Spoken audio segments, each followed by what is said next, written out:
I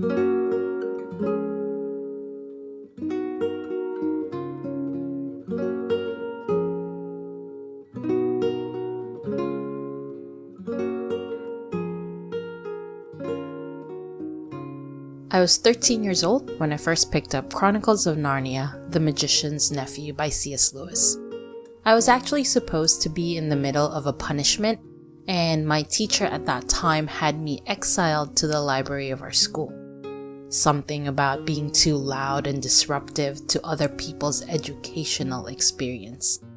Bored and having no one to witness my antics, I picked up a book, and that was the beginning of it all. The start of a lifelong affair with the written word. The hour was done and so was the punishment, but I went from being a rambunctious child to a rambunctious bookworm, and I mean worm, W-Y-R-M, as I devoured all kinds of genres of fictional books, from high fantasy to slice of life to the future of mankind within sci-fi books, to the dark and terrible depths of horror and suspense. Name a genre, and I've read it.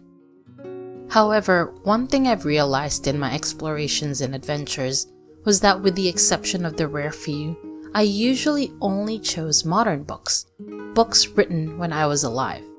And I would always turn away from classical books, the sacrilege for anyone who would ever consider themselves a bookworm, W-Y-R-M. For years, I've tried to encourage myself to read classical books, but there was always an excuse. Like, how could I read any classical book when this new modern classic have just been released? The classics aren't going anywhere, and many other excuses. And then one day, COVID-19 hit, and it hit hard. Suddenly, I had all the time in the world, and I was running out of excuses. To be the true bookworm W-Y-R-M, it was time to dig into the classicals.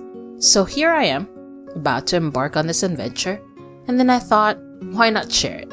And that's where you guys come in. I am inviting you to join me as I dramatically read from all the classical books that have piqued my interest and my curiosity, and even the ones that I've been trying to avoid, or the one I've just been pretending to have read to appear smart to other people. From Lewis Carroll to H.P. Lovecraft, I'm going to read them all. A couple of questions you may have. 1. What do I mean dramatically read?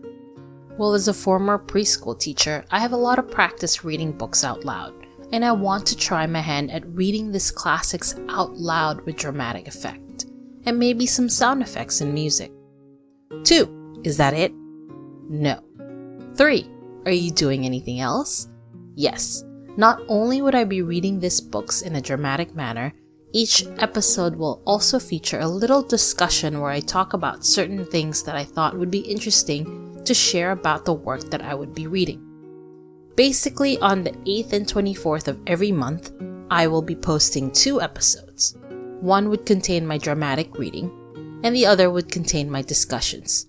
That way, if you want to listen to just one or the other, you have the freedom to do so. Also, in each episode, I will be showcasing works of very talented artists that would be related to the story I would be reading and the discussion I would be sharing. Do you think this might be something you would be interested in? Well, I, Glyza, a former preschool teacher and a book W-Y-R-M worm, am inviting you to join me, and hopefully you discover plenty of great and grand surprises about the classical written word. And to paraphrase and mangle 2 J.R.R. Tolkien quotes together, let's go out of that door, stepping onto a road that goes ever on, forgetting our feet, and be swept off to lands and fantasies unknown.